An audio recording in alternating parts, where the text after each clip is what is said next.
Picture a 14-year-old boy, alone on a Dakota hillside, waiting for the spirits to speak. No food, no water, just the wind and the vast sky and the absolute certainty that something beyond understanding was about to reshape his life. This is Sitting Bull in 1831, and what he sees during those days of solitary prayer will echo forward 45 years to become the most shocking military defeat in American history. But here's what makes this story so devastating. It's not just about one battle, it's about the systematic destruction of an entire way of life, wrapped around a single moment when everything seemed possible, when 15,000 Native Americans gathered in the largest free tribal alliance ever assembled and actually won. Before we jump back in, tell us where you're tuning in from, and if these history tales fascinate you, make sure you're subscribed because tomorrow I've saved something extra special for you. The Black Hills weren't just land to the Lakota people. They were the sacred center of the universe, the place where earth touched sky, where the ancestors dwelled. They called it Paha Sapa, and it was literally their church, their library, and their birthright rolled into one. To understand what happens next, you have to grasp this spiritual geography. Imagine someone deciding to bulldoze every cathedral in Europe to mine for diamonds. That's the scale of violation we're talking about. In 1860, 30 million buffalo roamed the Great Plains. 30 million. The herds took days to pass by, turning the earth black with their bodies, shaking the ground like thunder. The Lakota didn't just hunt these animals. They lived with them in a relationship so intertwined that tribal movements followed buffalo migrations like celestial clockwork. One Lakota elder said it perfectly. When the buffalo went away, the hearts of my people fell to the ground, and they could not lift them up again. But by the 1870s, something had changed. The buffalo weren't just being hunted for food anymore. Industrial hunters were killing them by the thousands for their hides alone, leaving the meat to rot on the plains. The Transcontinental Railroad made it profitable to ship buffalo tongues and hides east, turning a sacred relationship into an industrial commodity. It was calculated. It was deliberate. Kill the buffalo, starve the Indians, clear the plains for cattle and farmers. Then, in 1874, Lieutenant Colonel George Armstrong Custer led an expedition into the Black Hills. Officially, it was about mapping the territory. Unofficially, everyone knew what they were looking for. When Custer's geologists confirmed gold deposits, newspapers across the East exploded with headlines. Within months, 15,000 miners flooded into Paha Sapa, violating the Fort Laramie Treaty of 1868 that had guaranteed these lands to the Lakota forever. Forever lasted 6 years. Let me introduce you to some of the key players in this drama, because they're not the mythological figures you might imagine. Start with Crazy Horse. Here's a man so committed to remaining free that he refused to ever be photographed. Not because he didn't understand the technology, but because he believed photographs stole a piece of your spirit. He was 35 years old in 1876, already legendary among his people for refusing to negotiate with white authorities. He never lived in a fort, never drew rations, never signed a treaty. And yet those who met him described a quiet, almost shy man who spoke little and listened much. Then there's Sitting Bull, nearly 45 years old by 1876. He'd done something remarkable, adopted a white man named Frank Gruard as his son. Gruard would eventually betray him, but the adoption itself tells you something about Sitting Bull's complexity. He wasn't a simple warrior chief. He was a holy man who had military authority, a combination that was rare and powerful. His visions carried weight not just because he was spiritually gifted, but because he'd proven himself in combat dozens of times. On the other side, President Ulysses Grant faced a choice. The Fort Laramie Treaty was clear. The government had promised the Black Hills to the Lakota in perpetuity, but 15,000 miners weren't leaving. Gold was being discovered by the ton, and the national economy was still recovering from the panic of 1873. In a private meeting that November of 1875, Grant made his decision. He ordered the army to stop preventing miners from entering Lakota territory. He chose gold over honor. On January 31st, 1876, the government issued an ultimatum. All Lakota must report to their assigned reservations by that date.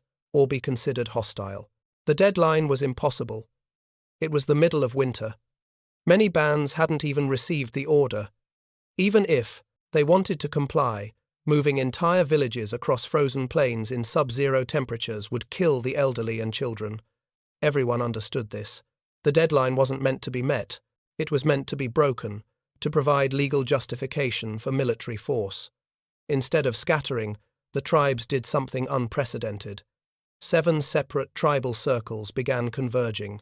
Northern Cheyenne, Hunkpapa Lakota, Oglala Lakota, Miniconjou, Brûlé, Sans Arc, Blackfeet Lakota. By early summer, 15,000 people had gathered along the Rosebud Creek, the largest free native alliance ever assembled. Not 1,500, 15,000 souls, warriors, women, children, elders.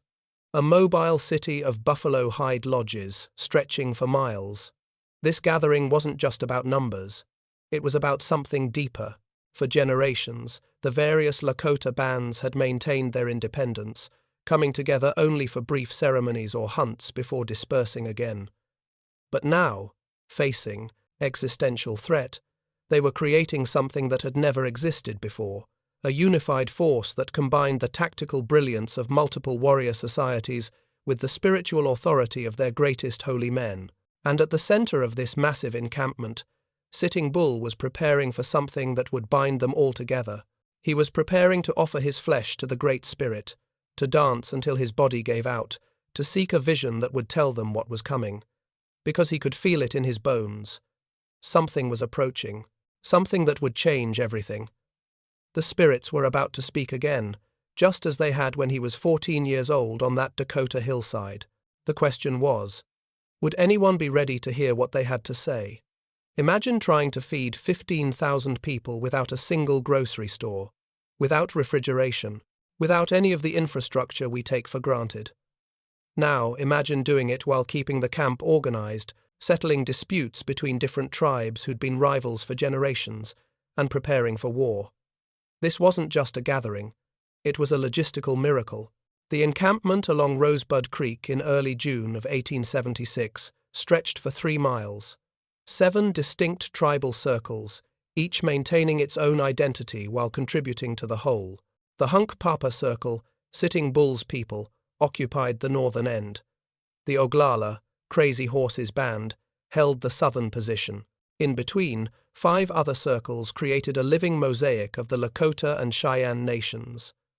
At night, thousands of fires turned the valley into a constellation of human determination.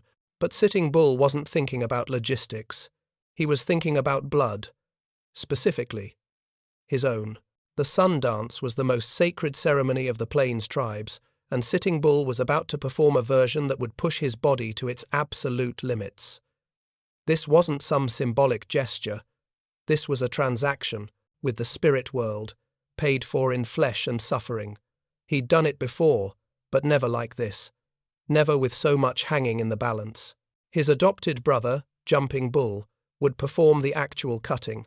100 pieces of flesh, 50 from each arm. Think about that for a moment. Not 50 small nicks.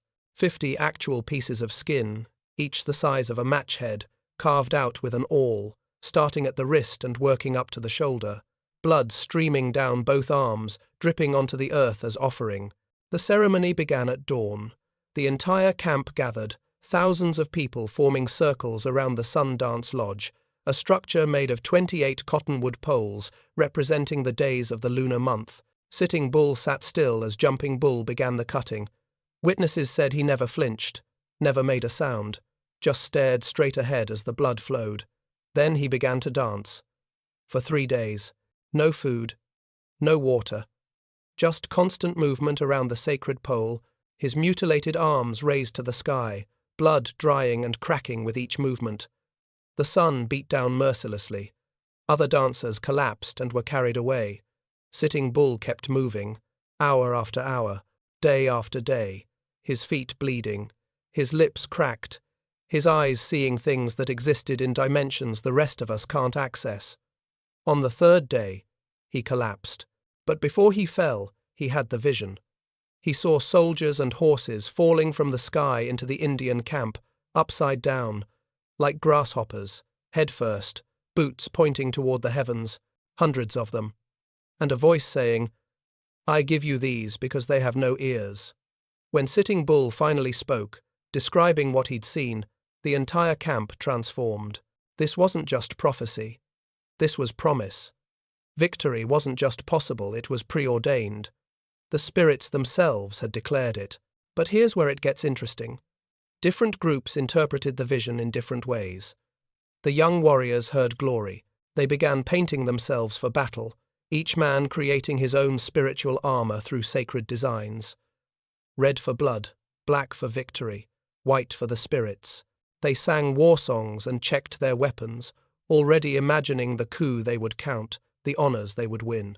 This was their moment to prove themselves against the most technologically advanced military on Earth. The women heard something else: death. They knew that visions of victory still meant their sons, husbands, and brothers would die. They began preparing death songs, packing medicine bundles, making sure every warrior had proper spiritual protection. They understood something the young men didn't want to think about. Even divinely ordained victory comes with terrible cost. And the tactical minds like Crazy Horse, they heard opportunity. They started planning how to turn spiritual certainty into military reality. Because here's what people forget about these warriors. They weren't primitives with spears, rushing blindly into battle. They were sophisticated tacticians who'd been fighting mounted warfare for generations. They understood terrain, timing, and psychological warfare better than most army officers. They didn't have long to wait. On June 17th, just 8 days after Sitting Bull's vision, General George Crook approached with over 1,000 soldiers and 300 Crow and Shoshone scouts. This was supposed to be the southern prong of a three-pronged attack designed to crush the Lakota resistance. Crook was confident, experienced, certain that no collection of savages could stand against trained cavalry and infantry. The Battle of Rosebud Creek shattered that certainty. The fight lasted 6 hours, and what made it shocking wasn't just that the Lakota and Cheyenne held their ground, it's how they did it. This wasn't a wild charge. This was coordinated, disciplined, tactical warfare. Crazy Horse led flanking maneuvers. Warriors used terrain for cover. They rotated fresh fighters in and out to maintain pressure while others rested. And then there was Buffalo Calf Road Woman. In the middle of the chaos, her brother's horse was shot from under him, leaving him exposed to cavalry charge. Buffalo Calf Road Woman rode directly into the fighting, pulled her brother onto her horse, and carried him to safety. The Cheyenne would later call this the battle where the girl saved her brother. That's the detail they chose to immortalize. Not just because it was brave, bravery was expected, but because it embodied something about what they were fighting for. Family, community, the right to protect your own. Crook claimed victory because the tribes eventually withdrew, but here's the reality. He lost 9 soldiers killed and 21 wounded, suffered ammunition shortages, and retreated south to his base camp, where he sat for the next 7 weeks. He never advanced again. 1/3 of the army's strength in the region was effectively removed from the campaign because of this single engagement. The massive camp celebrated, but also moved. They drifted west, following the buffalo, following the season, now joined by even more people who'd heard about the victory. By late June, they'd set up along a river the Lakota called the Greasy Grass. White maps would call it the Little Bighorn. They had no idea they were camped at the exact coordinates where grasshoppers fall from the sky, where Sitting Bull's vision would stop being prophecy and become history, where a lieutenant colonel with presidential ambitions was about to make the worst tactical decision of his life, and they were about to have company. June 25th, 1876. Dawn breaks over the Little Bighorn Valley, and George Armstrong Custer is about to refuse an offer that might save his life. General Alfred Terry had offered him Gatling guns. These were early machine guns, capable of firing 200 rounds per minute. Terry also offered additional cavalry reinforcements. Custer turned them both down. The Gatling guns, he said, would slow his march. The extra troops weren't necessary. He had 600 men of the 7th Cavalry, and that would be more than enough to handle whatever collection of Indians he might encounter. What Custer wanted was speed and glory. He was 46 years old, and his political ambitions were no secret. The Democratic National Convention was happening in just a few days. A decisive victory over hostile Indians would make headlines across the nation. It would make him a hero, maybe even presidential material. So when his Crow Scouts told him they'd spotted the largest Indian encampment any of them had ever seen, Custer didn't hear warning. He heard opportunity. His scout, Bloody Knife, tried one more time. The Arikara scout had decades of experience reading signs on the plains. He pointed to the massive pony herd in the distance, tried to explain that the number of horses meant thousands of warriors. He looked Custer in the eye and said that neither of them would live to see the sun set. Custer dismissed him.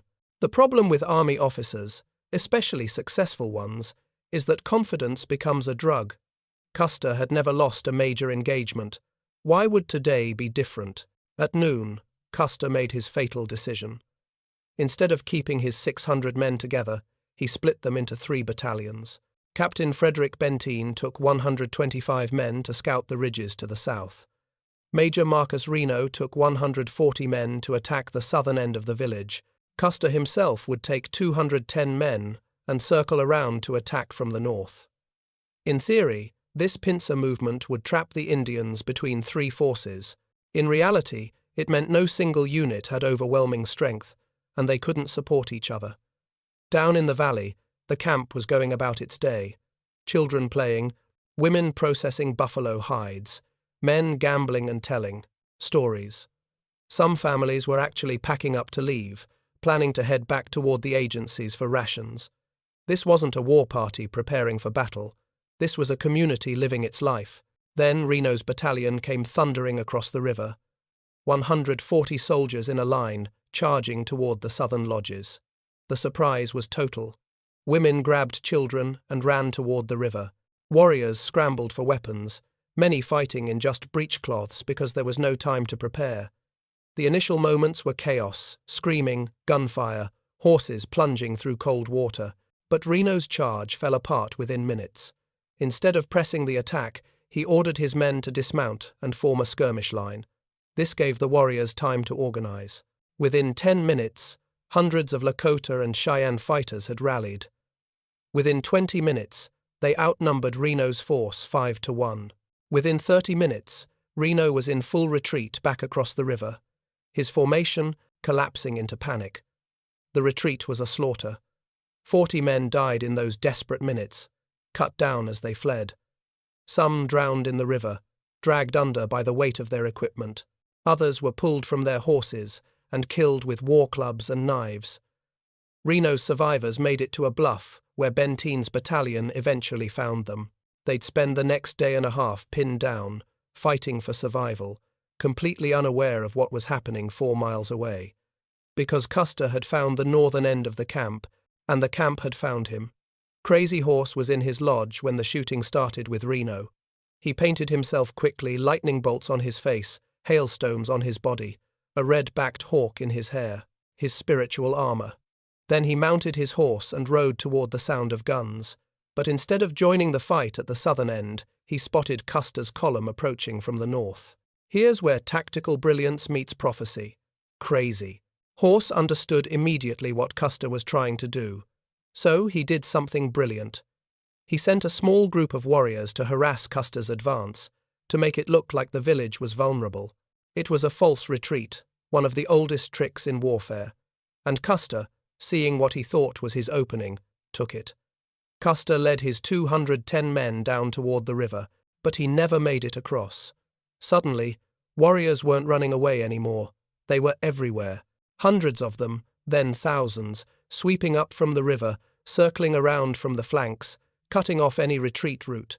Crazy Horse led the main assault from the north. Gall, a Hunkpapa war chief who'd just lost his entire family in Reno's attack, came roaring up from the south with unstoppable fury. The soldiers tried to make it to high ground, a naked ridge with no cover. Some of the horses were already exhausted from the long march. Others broke free in panic. Within minutes, Custer's men were fighting. On foot, surrounded, 210 soldiers against nearly 2,000 warriors. The smoke became so thick that warriors later said they aimed at muzzle flashes rather than men. The sound was overwhelming gunfire, war cries, screaming horses, the war whistles made from eagle bones, the smell of blood and gunpowder mixed with dust and summer heat. Some soldiers tried to run and were cut down within steps. Others gathered in small groups, back to back, firing until their ammunition ran out. It lasted less than an hour. By the time the sun started its descent, 268 soldiers lay dead on that ridge and in the ravines around it. Custer died with them, shot twice, once in the chest and once in the head. His body was one of the few not mutilated, possibly because warriors didn't realize who he was, or possibly out of respect for a brave enemy. The Lakota and Cheyenne had lost 31 warriors, 31 dead against 268. The women began their victory trills, those high-pitched calls that celebrate courage. But those same women were also singing mourning songs, cutting their hair, slashing their arms in grief. Victory and loss lived in the same moment. As darkness fell, the camp gathered. Families collected their dead warriors for proper burial. Children stared at the carnage with wide eyes. The elders sat in council, knowing that what they'd done would bring terrible consequences. They'd just annihilated 5 companies of the United States 7th Cavalry. They'd killed one of America's most famous officers.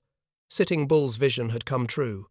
The soldiers had fallen upside down, just like grasshoppers, into the camp.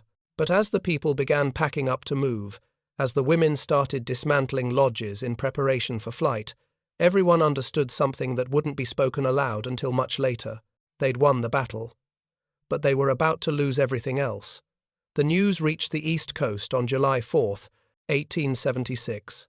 America's centennial celebration. 100 years of independence, and the headlines screamed across every newspaper. Custer massacred. The entire 7th Cavalry destroyed. The reaction wasn't grief. It was rage. Congress immediately appropriated funds for a massive military campaign, not just to defeat the Lakota and Cheyenne, but to destroy them utterly. The Army's new strategy was simple and brutal. Don't chase the warriors in summer when they're strong and mobile. Wait for winter. Attack villages when it's 40 below zero. Burn their lodges. Destroy their food supplies. Kill their horses. Create systematic starvation. Turn the cold itself into a weapon. General Nelson Miles became the instrument of this policy. He was relentless, tireless, and he understood something crucial. You don't defeat Plains Indians in pitched battles. You make it impossible for them to live. Throughout the winter of 1876 and into 1877, his columns moved constantly. They'd attack at dawn when families were sleeping, when the cold was deepest, when people were most vulnerable. The Great Alliance began to fracture. Hunger does that. When your children are starving, when the elderly are freezing, when there's no food and no safe place to rest, spiritual visions mean less than a bag of flour. The government knew this. They offered deals. Come to the agencies, turn in your weapons, accept reservation life, and you'll be fed. Stay free, and watch your families die slowly in the snow. One by one, the bands surrendered, not because they were defeated in battle, but because they couldn't watch their children starve. The mathematics of winter warfare are simple and terrible. You can be the greatest warrior who ever lived, and you still can't fight blizzards with your bare hands. Crazy Horse held out longer than most. Through the winter of 1876, through the spring of 1877, he kept moving with his band, refusing to surrender. But by May, there was nothing left to eat. The buffalo were nearly gone, systematically exterminated by industrial hunters who'd killed millions in just a few years. The once endless herds had become scattered remnants. Crazy Horse's people were eating their horses just to survive. On May 6, 1877, Crazy Horse rode into Fort Robinson with nearly 900 followers. He sang his death song as he approached. He knew what surrender meant, but his people needed food. The army promised safety, promised he could have a reservation in the Powder River country where his people wanted to be. They lied. By September, the military had decided Crazy Horse was too dangerous to let live. He was still too influential, too likely to inspire resistance. On September 5th, they called him to the fort for a meeting, promised it was just to discuss the reservation situation. When he arrived, soldiers and Indian police grabbed his arms. He struggled, realized he was being forced into a guardhouse, into a cell with bars. He'd sworn he would never be imprisoned, never be caged like an animal. A soldier named William Gentles bayoneted him in the lower back, the blade going through his kidney. His old friend, Little Big Man, now serving as an Indian policeman, was one of those holding his arms when it happened. Crazy Horse died that night, September 5, 1877. He was 35 years old. His parents took his body, and no one knows where they buried him. His grave remains hidden to this day, keeping him free even in death. Sitting Bull chose a different path. He led his band north into Canada, into Grandmother's Country as they called it, referring to Queen Victoria. For 4 years, they lived in exile. But Canada wouldn't give them a reservation or hunting rights. The buffalo on that side of the border were disappearing too. His people slowly starved, existing on the edge of survival, watching their children develop the swollen bellies of malnutrition. By 1881, Sitting Bull had no choice. On July 19th, he crossed back into the United States at Fort Buford. He wore his finest clothes and sang his death song as he rode across the border. He handed his rifle to his young son, Crowfoot, and had the boy give it to the commanding officer. Even in surrender, Sitting Bull controlled the symbolism. He refused to hand over his weapon directly. His son had to do it, making the army complicit in robbing a child. They put him on the Standing Rock Reservation.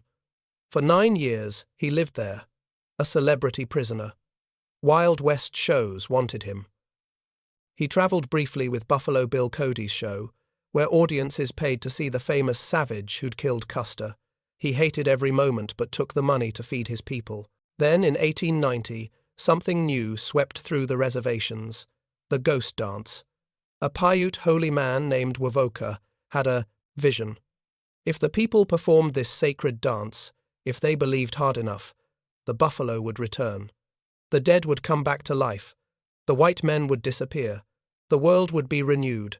Believers wore special ghost shirts painted with sacred symbols that they believed would stop bullets. It was a movement born of desperation, a spiritual lifeline for people who'd lost everything. Sitting Bull didn't start it, didn't even fully embrace it, but he allowed it to happen on Standing Rock. That was enough. The authorities decided he was too dangerous, that he was fomenting rebellion. On December 15, 1890, Indian police came to arrest him. In the chaos, shots were fired. Sitting Bull was killed, shot in the chest and head by Indian police officers. His son, Crowfoot, just 17 years old, was also killed, shot multiple times as he tried to protect his father. 2 weeks later, on December 29, 1890, the 7th Cavalry surrounded a band of Lakota at Wounded Knee Creek. Bigfoot's band, mostly women and children, fleeing the chaos after Sitting Bull's death. They'd surrendered peacefully and were camped under military guard. The army was disarming them when someone no one knows who fired a shot. The Hotchkiss guns opened up. 4 rapid-fire artillery pieces that could fire explosive shells 50 times per minute. They fired into the camp at point-blank range, into lodges where families were sleeping, into groups of people trying to surrender. The ghost shirts didn't stop bullets. Nothing stopped bullets.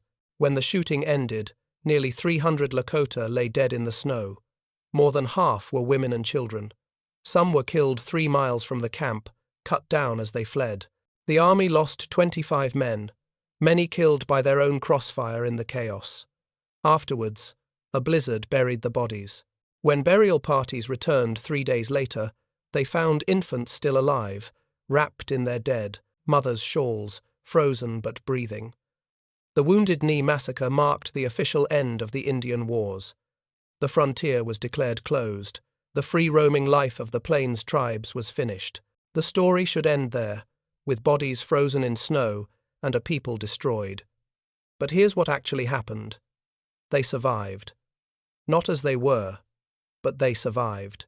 Black Elk, who'd fought at Little Bighorn as a teenager, lived until 1950 and spent his life preserving sacred knowledge, teaching the old ways to anyone who would listen. His vision, shared with the poet John Nahart, became the book Black Elk Speaks, ensuring that Lakota spirituality wouldn't die with his generation. The sun dance, banned by the government in 1883, returned in 1951 when the law was finally repealed. Young people began learning the ceremonies again, speaking Lakota again, reclaiming what had been nearly stolen. And in 2007, Sitting Bull's great-great-granddaughter stood before the United Nations and spoke in Lakota, demanding recognition of indigenous rights, proving that the circle of resistance and survival hadn't been broken, it had just changed forms.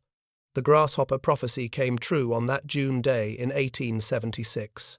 The soldiers fell upside down into the camp, exactly as foreseen. But the real prophecy, the one that mattered most, wasn't about one battle. It was about survival itself, about a people who lost everything except the one thing that couldn't be taken, the determination to remain, to remember, to continue. The wars ended. The people didn't. And that difference, my friends, that's the story that really matters.